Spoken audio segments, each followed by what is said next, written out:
வணக்கம். நான் இன்னைக்கு எத பத்தி பேசப் போறேன் அப்டின்னா, முடி வளர்றதுக்கு உண்டான டிப்ஸ பத்தி தாங்க.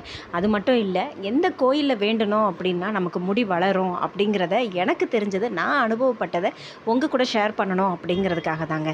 ஏன்னா, முடி வந்து எல்லாருக்குமே, அதாவது பெண்களான எல்லாருக்குமே கண்டிப்பா முடி வேணும் அப்டின்னு தாங்க ஆசைப்படுவோம். நெறைய ட்ரீட்மெண்ட் எடுத்து பார்த்துருப்போம். ஹாஸ்பிட்டல் போயிருப்போம். தேய்ச்சி, அந்த எண்ணெய் காய்ச்சி, கருவேப்பிலை போட்டு, கரிசலாங்கண்ணி போட்டு, அது இதுன்னு என்னலாமோ ட்ரை பண்ணியிருப்போம். பட் முடி கண்டிப்பா வளரவே செய்யாது ஒரு சில பேருக்கு. என்ன ட்ரீட்மெண்ட் எடுத்தாலும் கண்டிப்பா வளராது. பொதுவாவே முடி அப்டின்னாலே கேது அப்டின்னு சொல்லப்படுது. அதனால தான் நடுவீட்ல வந்து முடி உலாவிக்கிட்டு இருந்துச்சு அப்டின்னா, கண்டிப்பா அந்த வீட்ல தரித்திரம் வரும் அப்டின்னு சொல்லுவாங்க. அதனால தான் முடி வந்து கேது வந்து நம்ம வீட்ல உலாவக்கூடாது. அப்படி இருந்துச்சு அப்டின்னா, கண்டிப்பா அந்த வீட்ல தரித்திரம் அப்டின்னு சொல்லுவாங்க. முடிக்கும் ஆன்மீகத்துக்கும் என்னங்க சம்மந்தம் அப்படின்னா, கண்டிப்பா இருக்குங்க. ஏன்னா முடி வந்து ஒரு சில பேருக்கு என்னெல்லாம் ட்ரீட்மெண்ட் பண்ணியிருப்பாங்க, அவங்களுக்கு வளர்ந்துருக்கும், நமக்கு வளராது. அப்படின்னா கண்டிப்பா அந்த கேது அப்படிங்கிறது வந்து கண்டிப்பா முடிய அந்த வளர விடாது அப்படின்னு சொல்லுவாங்க. இது வந்து எனக்கு தெரிஞ்ச ஒரு ஜோசியர் சொன்னாரு. நாங்க ஜோசியம் பார்க்க போம்போது, முடினாலே கேது அப்படின்னு சொல்லி சொன்னாங்க. அப்புறம் அந்த இதையும் சொன்னாங்க. முடி வீட்ல உலாவிக்கிட்டு இருந்துச்சு அப்படின்னா, தரித்திரம் அப்படிங்கிறது தெரியும். அது வந்து முடி வந்து கேது அப்படிங்கிறதுனால அது நடுவீட்ல உலாவக்கூடாது. அதாவது பொதுவாவே ராகு கேதுனால எல்லாருமே பயப்படுவோம்ல. அப்படிங்கும்போது அவங்க அந்த கேது அப்படின்னா முடி அப்படின்னு சொன்னாங்க. அத வச்சு தான் நான் இந்த விஷயத்த பேசுறேன். எனக்கு என்னோட அனுபவம் என்ன அப்படின்னா, முடி வளர்ச்சி ஆகணும் அப்படின்னா கண்டிப்பா சொல்றேன். நம்ம என்ன ட்ரீட்மெண்ட் எடுத்தும் அது சரியாகல அப்படின்னா, கண்டிப்பா சொல்றேன். நான் சொல்ற டிப்ஸ நீங்க கண்டிப்பா ஃபாலோ பண்ணீங்க அப்படின்னா, கண்டிப்பா முடி நல்லா வளர்ச்சி குடுக்குங்க. நீங்க இந்த எண்ணெய், அந்த எண்ணெய் எதுவுமே எனக்கு அப்படின்னா, நான் சொல்ற பெஸ்ட் என்ன அப்படின்னா, கோயிலுக்கு ஏதாவது வேண்டிக்கோங்க. ஏன்னா பூமுடி குடுக்குறோம் அப்படின்னு சொல்லி வேண்டுனோம் அப்படின்னா, கண்டிப்பா முடி வளரும். உங்களுக்கு பூமுடிய பத்தி உங்களுக்கு தெரியுமான்னு தெரியல. பூமுடி குடுக்குறோம் அப்படின்னா, கோயில்ல ஏதாவது ஒரு கோயில்ல வேண்டுனோம் அப்படின்னா, கண்டிப்பா அந்த கோயில்ல போயி ஆண்கள் வந்து மொட்டை போடுவாங்க. பெண்களா இருந்தோம் அப்படின்னா, பூமுடி குடுக்குறேன் அப்படின்னு சொல்லி வேண்டிக்கிட்டா, கண்டிப்பா முடி வளர்ச்சி அடையும். அது அம்மன் கோயில்ல ஏதாவது வேண்டிக்கலாம். அதாவது நீங்க அம்மன் கோயில் மட்டும் இல்ல, உங்க குலதெய்வம் கோயில்ல யாராவது மொட்டை போடுறாங்க, அந்த மாதிரி ஏதாவது வேண்டுதல் உங்க கோயில்ல பண்ணலாம் அப்படின்னா, கண்டிப்பா உங்க கோயிலுக்கே நீங்க நேர்ந்துக்கோங்க. அப்படி இல்ல அப்படின்னா, திருச்செந்தூர் முருகர் கோயிலுக்கு நீ பூமுடி குடுக்கேன்னு வேண்டிக்கோங்க. அதுக்கப்புறம் இருக்கங்குடி மாரியம்மன் கோயில்லையும் நீங்க பூமுடி குடுக்கேன்னு வேண்டிக்கலாம். ஏன்னா, என்ன பொறுத்தவரைக்கும் இந்த 2 கோயில் தான் எனக்கு தெரியும். இந்த 2 கோயில்ல தான் பூமுடி குடுத்து கண்டிப்பா முடி வளரும்னு சொல்லுவாங்க. உங்களுக்கு ரொம்ப பெஸ்ட்டா இருந்துச்சுன்னா, பக்கத்துல திருச்செந்தூர் முருகர் பக்கத்துல இருந்தாருன்னா, கண்டிப்பா அந்த முருகர் கோயில்ல பூமுடி குடுங்க. ஒரு சில பேருக்கு வந்து பூமுடினா என்னன்னு தெரியாது. அவங்களுக்காக சொல்றேன். பூமுடி அப்படின்னா, நம்ம முடியோட கீழ்ப்பாகத்துல கொஞ்சம் பூவ சுத்திட்டு, அந்த பூக்கு மேல கட் பண்ணுவாங்க. அதுதாங்க பூமுடி குடுக்குறதுன்னு சொல்லுவாங்க. இத வந்து நம்ம கோயிலுக்கு வேண்டுனோம் அப்படின்னா, கண்டிப்பா சொல்றேன் முடி நல்ல வளர்ச்சி குடுக்குங்க. இது என்னோட அனுபவத்துல சொல்றேன். இத வந்து நீங்க பூமுடி குடுத்தீங்க அப்படின்னா, கண்டிப்பா முடி வளரும். உங்களுக்கு எவ்வளோ கம்மியா குட்டியோண்டு இருந்தாலும் சரி, அதுக்கு தகுந்தாப்புல கொஞ்சமா பூவ நீங்க கீழ இருக்கிற அந்த முடியிலோட விளிம்புல அந்த பூவ சுத்திட்டு, அதுக்கு மேல பூவ வச்சு மேல கத்திரிக்கோல வச்சு முடிய வெட்டி விடுவாங்க. அதுக்கப்புறம் ஒண்ணு போல ஹேர் கட் பண்ணுவாங்க. இது கண்டிப்பா சொல்றேன் முடி நல்லா வளரும். என்னோட அனுபவத்துல சொல்றேன். எனக்கு வந்து ரொம்ப லாங்கா இருந்துச்சுங்க. என்னோட கல்யாண புதுசுலலாம் எனக்கு ரொம்ப லாங்கா இருந்தது. அப்புறம் நான் வந்து தேவையில்லாம எங்க வீட்டு பக்கத்துல உள்ள ஒருத்தங்க வந்து, "உங்களுக்கு முடி நெறைய அடர்த்தியா அழகா இருக்கு. நீங்க லைட் யூ கட்டிங் வெட்டுங்க" அப்படின்னு சொல்லிட்டு சொன்னாங்க. எனக்கு அப்போ அந்த கட்டிங்னா என்னன்னே தெரியாது. சரி என்னோட முடி வந்து அதிகமா அடர்த்தியா இருக்குல்ல, சரி லைட் யூ கட்டிங் வெட்டுவோம். ஏன்னா எனக்கு வந்து முடியோட கீழ்ப்பாகம் வந்து அவ்வளோ நீட்டா இருக்காது. கட்டை நெட்டையமா அந்த மாதிரி இருக்கும். ஆனா முடி அடர்த்தியா இருக்கும். எனக்கு இடுப்புக்கு கீழ வரைக்கும் எனக்கு முடி நெறைய உண்டு. அப்படிங்கும்போது நான் அந்த முடிய கட் பண்ணுறதுக்கு அவங்க சொன்ன உடனே எனக்கு ஆசை வந்து எங்கள் அத்தைக்கிட்டேயும், ஹஸ்பண்ட் கிட்டேயும் பெர்மிஷன் கேட்டு உடனே முடி வெட்ட அவங்க கிட்ட கூட்டிட்டு போனாங்க. அவங்க பியூட்டி பார்லர்ன்னு சொல்லி தான் என்ன கூட்டிட்டு போனாங்க. லாஸ்ட்ல பார்த்தீங்கன்னா, அவங்க பியூட்டி பார்லர்ல வேலை பார்க்குற ஒருத்தங்க கிட்ட போயி வெட்ட வச்சுட்டாங்க. அது அவங்க என்ன வச்சு ப்ராக்டிஸ் பண்ணாங்களா என்னன்னு தெரியல. ஒன் சைடு கட்டையாயிருச்சுன்னு சொல்லி இந்த சைடு கொண்டு போனாங்க. இந்த சைடு சரியில்லைன்னு சொல்லி இந்த சைடு கொண்டுட்டு போனாங்க. இந்த சைடு சரியில்ல, இந்த சைடு சரியில்லைன்னு மாற்றி மாற்றி வெட்டி லாஸ்ட்ல கழுத்துக்கு கீழே கொண்டு வந்துட்டாங்கங்க. கழுத்துக்கு தான் இருக்கும்னு நினைக்கிறேன். அந்த அளவுக்கு எனக்கு முடிய கொண்டுட்டு வந்துட்டாங்க. அப்புறம் எங்கள் அத்தையும் ஹஸ்பண்டும் என்கிட்ட பேசவே இல்லை. நான் வேணும்னே இந்த மாதிரி பண்ணிட்டேன் அப்படின்னு நினச்சிட்டாங்க. எனக்கு அது ரொம்ப கஷ்டமாக இருந்துச்சு. அப்போ கை வச்ச முடி என்னை பொறுத்த வரைக்கும் 5, 6 வருஷம் இருக்கும். முடி வளர வளரவே இல்லைங்க. முடி ரொம்ப எனக்கு கழிஞ்சிக்கிட்டே இருந்ததே தவிர அந்த 5-6 வருஷம் முடி வளரவே இல்லை. அப்போ எனக்கு முடி ரொம்ப வளர்ந்ததுக்கான காரணம் என்ன அப்படின்னா, இருக்கங்குடி மாரியம்மன் கோயில். ஏன்னா என் பையனுக்கு ஒரு 1 வயசு அப்படிங்கும்போது மொட்டை போடும்போது அந்த கோயிலுக்கு வேண்டியிருந்தோம். அப்போ அந்த அந்த கோயிலில் போய் மொட்டை போட்டிருந்தோம். அப்படிங்கும்போது எனக்கும் பூமுடி கொடுக்கும் அப்படின்னு சொல்லிட்டு அந்த கோயிலுக்கு பூமுடி கொடுத்துட்டு வந்ததுக்கப்புறம் தான் எனக்கு ஒரு 2 மந்த்ஸ்க்கு அப்புறம் நல்ல முடி வளர்ச்சி இருந்ததுங்க. அதைத்தான் நான் தேவையில்லாமல் நல்ல வளர்ந்த முடியை கொண்டுட்டு போய் தான் தேவையில்லாமல் ஒரு அக்கா கிட்ட கொண்டுட்டு போய் முடியை வெட்டி என் முடியை நானே வீணடிச்சிட்டேன். அதனால் சொல்கிறேன், நீங்கள் கண்டிப்பாக கோயிலுக்கு பூமுடி கொடுக்கேன் அப்படின்னு சொல்லி வேண்டிங்க அப்படின்னா கண்டிப்பாக வளரும். இப்போ வந்து நான் 5 வருஷத்துக்கு முந்தி என் முடியை இப்படி வெட்டிட்டாங்க, கட்டையாயிருச்சின்னு சொல்லி நான் வேண்டுனதை இப்போ லாஸ்ட்டாக 1 மந்த்துக்கு முன்னாடி தான் இருக்கங்குடி கோயிலில் போய் பூமுடி கொடுத்துட்டு வந்தேன்.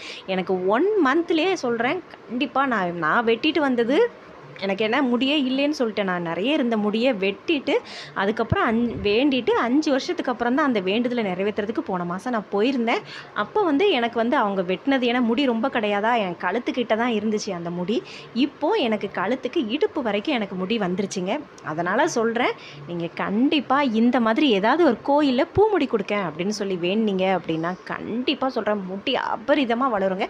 அப்போ இன்னொரு முக்கியமான ஒரு விஷயம், நீங்கள் பூமுடி கொடுக்கேன் வேண்டிட்டீங்க அப்படின்னா, நீங்கள் கோயிலில் பூமுடி கொடுக்கேன்னு வேண்டிட்டீங்க அப்படின்னா அதுக்கப்புறம் நீங்கள் வந்து கரணத்தை கொண்டும் முடியை வந்து வெட்டக்கூடாதுங்க. நீங்கள் பியூட்டி பார்லரில் போய் வெட்டுறேன் இல்லை நீங்களாக வீட்டில் வெட்டுறேன் அப்படின்னு சொல்லிட்டு தயவு செய்து வெட்டக்கூடாது. ஏன்னா பூமுடி கொடுக்குற வரைக்கும், அந்த வேண்டுதல் நிறைவேற்றுற வரைக்கும் நம்ம கண்டிப்பாக அந்த இடத்துல கத்திரிக்கோல் வச்சு நம்ம கட் பண்ணக்கூடாது. ஏன்னா நீங்கள் எப்போ வேண்டுறேன்னு சொல்லி வேண்டிட்டீங்களோ அதுக்கப்புறம் நீங்கள் எப்போ முடியுதோ அப்போ அந்த கோயிலுக்கு போய் அந்த கோயிலில் அந்த காணிக்கை கொடுக்குற வரைக்கும், அந்த முடி காணிக்கை கொடுக்குற வரைக்கும் கண்டிப்பாக முடியை நீங்கள் வெட்டவே கூடாது. இது முக்கியமான விஷயம்.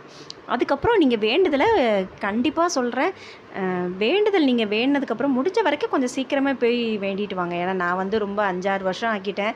ஏன்னா எனக்கு அது போகக்கூடிய சந்தர்ப்பம் கிடைக்காம ஆயிடுச்சு. அதனால் நீங்கள் முடிஞ்ச வரைக்கும் சீக்கிரம் வேண்டிக்கோங்க. உங்களுக்கு எந்த கோயில் விருப்பமோ, திருச்செந்தூர் முருகர் கோயில்னாலும் சரி, இல்லை உங்கள் குலதெய்வம் கோயிலில் அந்த மாதிரி வேண்டுதல் பண்ணுறாங்க அப்படின்னா கண்டிப்பாக அந்த கோயிலில் வெட்டிக்கோங்க. அப்படி இல்லைன்னா இருக்கங்குடி மாரியம்மன் கோயிலையும் நீங்கள் வேண்டிக்கலாம். கண்டிப்பாக சொல்கிறேன், நான் இருக்கங்குடி கோயிலில் வேண்டினதுக்கப்புறம் தான் எனக்கு முடி அதிகமாக வளர ஆரம்பிச்சிது. சத்தியமாக சொல்கிறேன், நான் சொல்கிறது எல்லாமே முழுக்க முழுக்க உண்மை. ஏன்னா பொதுவாகவே யாரையும் தப்பாக ஒரு விஷயத்த பேசக்கூடாது. அதுவும் பெண்களோட முடி விஷயத்தில் யாரும் போய் பேச மாட்டாங்க. நான் என்னை பொறுத்த வரைக்கும் என்னோடய அனுபவத்தை தான் நான் எல்லா வீடியோலையும் உங்கள் கூட ஷேர் பண்ணிகிட்ருக்கேன். அதனால் அதுக்கப்புறம் நீங்கள் பூமுடி கொடுத்து நீங்கள் முடி வெட்டிட்டீங்க அப்படின்னா ஒரு 2-3 மாதத்துக்கு நீங்கள் அதுக்கப்புறம் கத்திரிக்கோல் வச்சு வெட்ட வேண்டாம். அதுக்கப்புறம் ஒரு 3 மாதத்துக்கு அப்புறம் நல்லா வளர்ந்ததுக்கப்புறம் கண்டிப்பாக வளருங்க. ஏன்னா என்னோடய நம்பிக்கையில் சொல்கிறேன், பூமுடி கொடுத்தா கண்டிப்பாக வளரும். அந்த 3 மாதம் 4 மாதம் முடிஞ்சதுக்கப்புறம் நீங்கள் வளர்பிறை வந்த ஒரு 3ஆவது நாள் சொல்லுவோம்ல, இப்போ ஞாயிற்றுக்கிழமை வளர்பிறை வந்திருக்கு அப்படின்னா திங்கள் செவ்வாய் புதன்கிழமை தான் 3ஆவது நாள்.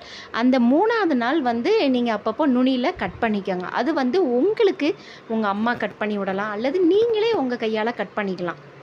உங்களுக்கே தெரியும் யார் கைப்பட்டுருச்சு வளரும் முடி அப்படின்னு சொன்னோம், அவங்க கைப்பட்டு முடி வளர நீங்கள் கண்டிப்பாக அந்த மாதிரி வெட்டிக்கோங்க. இதை விட பெஸ்ட் ஏன்னா நம்ம அம்மா கையால் வெட்டினோம் அப்படின்னா கண்டிப்பாக அதிக வளர்ச்சி அடையும். வளரவே செய்யாது அப்படின்னு நினச்ச முடியும் இந்த பூமுடி காணிக்கை கொடுக்கேன்னு சொன்னதுக்கப்புறம் கண்டிப்பாக வளருங்க. இதை என்னோடய அனுபவத்தில் சொல்கிறேன், நீங்கள் கண்டிப்பாக ட்ரை பண்ணி பாருங்கள். பூமுடி கொடுத்துட்டு வந்தீங்க அப்படின்னா சத்தியமாக சொல்கிறேன், உங்கள் முடி கண்டிப்பாக வளர்ச்சி அடையுங்க. இதை நீங்கள் கண் கூட உங்களுக்கே தெரியும்.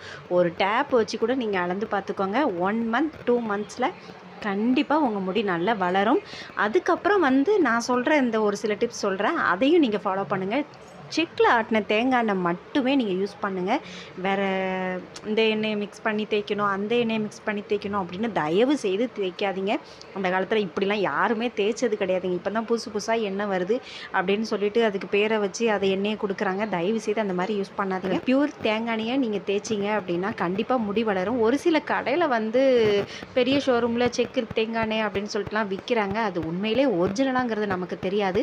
இதுக்குன்னே ஒரு சில கடைகள், அது சின்ன கடைன்னு சொல்லிட்டு இப்போலாம் நம்ம வாங்க மாட்டோம் அப்படிலாம் நினைக்காதீங்க. அந்த கடை பியூராக இருக்கும். செக்கில் ஆட்டின தேங்காய் எண்ணெய்னு கண்டிப்பாக வச்சுருப்பாங்க. அதை வாங்கிக்கோங்க. நல்லெண்ணெயும் வாங்கிக்கோங்க. இந்த 2 எண்ணெயை மட்டும் வாங்கிக்கோங்க. தேங்காய் எண்ணெய் வந்து நீங்கள் டெய்லி தலைக்கு தேய்க்கும்போது இதை எப்போவுமே நீங்கள் குளிக்கிறதுக்கு ஒரு 1/2 மணி நேரத்துக்கு முந்தி தேங்காய் எண்ணெய் எப்போ மாதிரி தேய்ச்சிட்டு குளிச்சிங்க அப்படின்னா கண்டிப்பாக முடி வளரும். அது மட்டும் இல்லை, நல்லெண்ணெய் வந்து வாரத்துக்கு ஒரு தடவை, அதுவும் செக்கில் ஆட்டின தேங்காய் எண்ணெய்னா ரொம்ப பெஸ்ட்டு. அந்த நல்லெண்ணெயை வாரத்துக்கு ஒரு தடவை தலையில் நல்லா தேய்ச்சி, சைனஸ் இருந்துச்சு அப்படின்னா நீங்கள் ஒரு 1/2 மணி நேரம் 1/4 மணி நேரம் தேய்ங்க, கண்டிப்பாக ஒன்றும் செய்யாது. நல்லெண்ணெய் ரொம்ப தேய்ச்சி போட்டிங்க அப்படின்னா அதனால் சூடு அமரும்னு சொல்லுவாங்க. உங்கள் உடம்புல எவ்வளோ ஹீட் இருக்கோ அப்படின்னா கண்டிப்பாக முடி வளராது. உடம்போட ஹீட் இருந்துச்சு அப்படின்னா அது முடியை வளர விடாது, முடியை வெடிச்சிரும் அப்படின்னு சொல்லுவாங்க. வெடிப்பு அப்படின்னா முடி உடஞ்சி கழிஞ்சு விழுதுன்னு சொல்லுவாங்களா, அதாவது முடி கழிதுன்னு சொல்கிறத தான் வெடிப்பு அப்படின்னு சொல்லுவோம். அந்த மாதிரி முடி வெடிக்கும்னு சொல்லுவாங்க.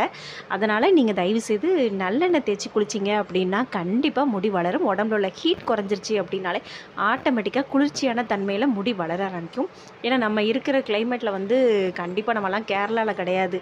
அதனால் கேரளாவில் இருக்கிறவங்க முடி அதிகமாக வளர்கிறதுக்கு காரணம் அவங்களோட இடம் வந்து கூலிங்கான பிளேஸ். அதனால் கண்டிப்பாக அவங்களுக்கு அது முடி வளருது. நார்மலான தேங்காய் எண்ணெய் மட்டும்தான் தேய்க்கிறாங்க. என்னோடய ரிலேஷன் ஒருத்தங்க கேரளா, அவங்க சொன்னாங்க அந்த கிளைமேட்காக தான் முடி வளருதே தவிர கேரளா பெண்கள் எல்லாருக்குமே முடி வளர்றதுக்கு உண்டான ரீசன் அவங்க இருக்கிற கிளைமேட். அவங்க தேய்க்கிறது தேங்காய் எண்ணெய் மட்டும்தான், அதுவும் பியூர் தேங்காய் எண்ணெய் மட்டும்தான், வேறு எதையுமே அவங்க தேய்க்கிறது கிடையாது. அதனால் நம்ம கிளைமேட்டுக்கெலாம் அது கண்டிப்பாக ஒத்து வராது. அப்படிங்கும்போது நம்ம உடம்பை, நம்ம ஹீட்டாக இருக்கிற உடம்பை நம்ம கூலிங்காக ஆக்கிறதுக்கு கண்டிப்பாக வாரத்துக்கு ஒரு தடவை நல்லெண்ணெய் தேய்ச்சி குளித்தா மட்டும்தான் உண்டு. கண்டிப்பாக சொல்கிறேன், ஒரு 2 மந்த்ஸில் உங்களுக்கே முடி வளர்ச்சி அடைகிறத நீங்கள் பார்த்துப்பீங்க. அது மட்டும் இல்லை, இதெல்லாம் நீங்கள் ஃபாலோ பண்ணுறதா இருந்துச்சுன்னா உங்கள் முடி ஃபஸ்ட்டு எப்படி இருந்தது அப்படின்னு ஒரு டேப் வச்சு அளந்துக்கோங்க. இப்போது நான் சொன்னது ஃபாலோ பண்ணதுக்கப்புறம் எப்படி முடி வளருதுங்கிறத ஒரு டேப் வச்சு அளந்தீங்க அப்படின்னா கண்டிப்பாக நான் சொன்னது உண்மை அப்படிங்கிறது உங்களுக்கு எல்லாருக்குமே தெரியும். அது மட்டும் இல்லை, இந்த எண்ணெய் குளிக்கிறதோ தேங்காய் எண்ணெய் தேய்க்கிறது இது ஆண்களும் ஃபாலோ பண்ணலாம். ஒரு சில பேர் வந்து வெங்காயத்தை தடவி இதை செஞ்சு அதை செஞ்சு அதெல்லாம் எதுவுமே சரி வராதுங்க. ஏன்னா உடம்புல ஹீட் இருந்தது அப்படின்னா கண்டிப்பாக முடி வளரவே செய்யாது. அதுக்கப்புறம் இதெல்லாம் செஞ்சுட்டு ஒரு வாரம் நல்லெண்ணெய் தேய்ச்சி குளிங்க. இன்னொரு வாரம் வந்து செக்கில் ஆட்டின தேங்காய் எண்ணெய் எடுத்துகிட்டு அதில் ஒரு 2-3 செம்பருத்தி பூ அல்லது 2 பூ ஓகே, ஒரு 5 செம்பருத்தி இலை, கருவேப்பிலை, இது எல்லாத்தையும் போட்டு நல்லா கழுவிட்டு எண்ணெயை முதல்ல காய வச்சுட்டு அந்த இலை பூ எல்லாத்தையுமே அந்த எண்ணெயில் போட்டுருங்க. கோல்டன் கலரில் வந்ததுக்கப்புறம் உங்கள் வீட்டில் பெரியவங்க யாராவது இருந்தாங்க அப்படின்னா கண்டிப்பாக அந்த எண்ணெயை காய்ச்ச சொல்லி நீங்கள் அவங்கக்கிட்ட கேட்டு வாங்கிக்கோங்க. அந்த எண்ணெயை நீங்கள் காய்ச்சி அதையும் வாரத்துக்கு ஒரு தடவை நீங்கள் டெய்லி தேய்ச்சாலும் ஓகே, வாரத்துக்கு ஒரு தடவை தலைக்கு தேய்ச்சி எண்ணெய் தேய்ச்சி குளிக்கிற மாதிரி நல்லா 1 மணி நேரம் 1/2 மணி நேரம் உங்களால் எப்படி முடியுதோ அது நல்லா தலைக்கு தேய்ச்சிட்டு குளிச்சுட்டு வந்தாலும் சொல்கிறேன் கண்டிப்பாக முடி வளருங்க. நான் சொல்கிற இந்த விஷயத்தெல்லாம் நீங்கள் ஃபாலோ பண்ணீங்க அப்படின்னா கண்டிப்பாக முடி வளரும். இதில் வந்து நான் சொல்கிறது வந்து இதை பண்ணுங்கள், இந்த கரிசலாங்கண்ணி போடுங்க, இதை போடுங்க, மருதாணி போடுங்க, இதெல்லாம் எதுவுமே நான் சொல்லலை. அதெல்லாம் உடம்புக்கு ஒத்துக்காது, அது ஸ்கின் ப்ராப்ளம் ஆயிரும். ஒரு சில பேர் சொல்லுவாங்க இந்த இலையை போடுங்க, இந்த பூவை போடுங்க, அப்படி இப்படின்னு கண்டதை போட்டுட்டு நம்ம முடியல தேவையில்லாமல் அரிப்புத்தன்மை வந்துருச்சு அப்படின்னா முடி ரொம்ப கழிய ஆரம்பிச்சிடும். ஸ்கின் ப்ராப்ளம் ஆயிடுச்சு அப்படின்னா கண்டிப்பாக ட்ரீட்மெண்ட் எடுக்கிற அளவுக்கு போயிடும். அதனால் நார்மலாக நேச்சுரலாக நம்மக்கிட்ட என்ன கிடைக்கும் அதை வச்சு முடி வளர்கிறதுக்கு என்ன ட்ரீட்மெண்ட் எடுக்கணுமோ அதை பாருங்கள். நான் சொன்ன மாதிரி வேண்டுதலும் பண்ணுங்கள். அதுக்கப்புறம் வந்து நீங்கள் தயிரை வந்து மோராக்கி அந்த மோரை வந்து எடுத்துக்கோங்க, ஒரு கிளாஸ் எடுத்துக்கோங்க. இதில் ஒரு கைப்பிடி கருவேப்பிலை, அதை வந்து மிக்சியில் நல்லா அரைச்சிட்டு நல்லா மையானதுக்கப்புறம் இந்த மோரில் கலந்துக்கோங்க. மோரில் கலந்துட்டு அப்படி குடிக்கணும், வடிகட்டக்கூடாது. அப்படி அந்த மோரில் கலந்து குடிச்சிங்க அப்படின்னா கண்டிப்பாக முடி வளரும். நெல்லிக்காய், பெரிய நெல்லிக்காய் இருக்குல்ல, அந்த ஒரு நெல்லிக்காவை டெய்லி சாப்பிட்டீங்க அப்படின்னா கண்டிப்பாக முடி கழியிறது குறையும். அதுக்கப்புறம் தலையை நீங்கள் எப்போவுமே விரித்து போட்டுகிட்டே இருக்கக்கூடாது. ஒரு சில பேர் எந்நேரமும் தலையை விரித்து போடுவாங்க. குதிரைவால் அப்படின்னா தெரியுமா? அந்த குதிரைவால் போட்டோன்னா அந்த ஹேர் பேண்டை தலையோட நுனியில் போட்டுட்டு நம்ம ஸ்கூல் படிக்கும்போது ரெட்டைச்சடை போடும்போது எப்படிங்க பின்னி போடுவோம், அழகாக 2 சடை போட்டு அம்மா அழகாக பின்னி போடுவாங்க. நல்ல முடி வளரும் நமக்கு. இப்போல்லாம் நம்ம அப்படி கல்யாணம் ஆனதுக்கப்புறம் அந்த மாதிரிலாம் போட்டால் சிரிப்பாங்க. ஆனால் இப்போவுமே ஒரு சில பேர் முடிக்காக அதையும் பண்ணிகிட்ருக்காங்க. எங்கள் தெருலலாம் ரிப்பன் வச்சு இன்னும் அந்த ஒத்த சைடு மடித்து போட்டு பின்னி பண்ணிகிட்ருக்காங்க. கேட்டால் அவங்க எனக்கு முடி ரொம்ப வளர்கிறதுக்காக நான் இந்த மாதிரி பண்ணிகிட்ருக்கேன் அப்படின்னு சொல்லுவாங்க. ரெட்டைச்சடை போடுறதுக்கு பதிலாக ஒத்த சடையில் ரிப்பன் வச்சு அந்த மாதிரி நீங்கள் போட்டாலும் கண்டிப்பாக முடி வளரும்.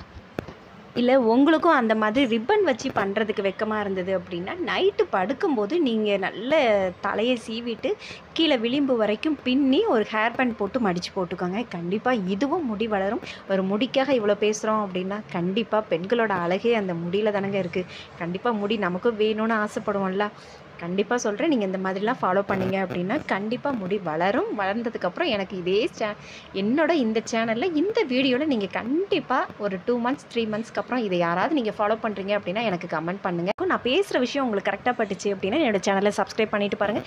மேலும் மேலும் என்னோட சேனல்ல இருந்து ஆன்மீகம் சம்மந்தப்பட்டது, வீட்டு குறிப்புகள், அழகு குறிப்புகள் அல்லது உங்களுக்கு பெண்களுக்கு தேவையான குறிப்புகள் எல்லாமே நான் அப்லோட் பண்ணிட்டு இருக்கேன். என்னோட சேனல் சப்ஸ்கிரைப் பண்ணிட்டு பாருங்கள்.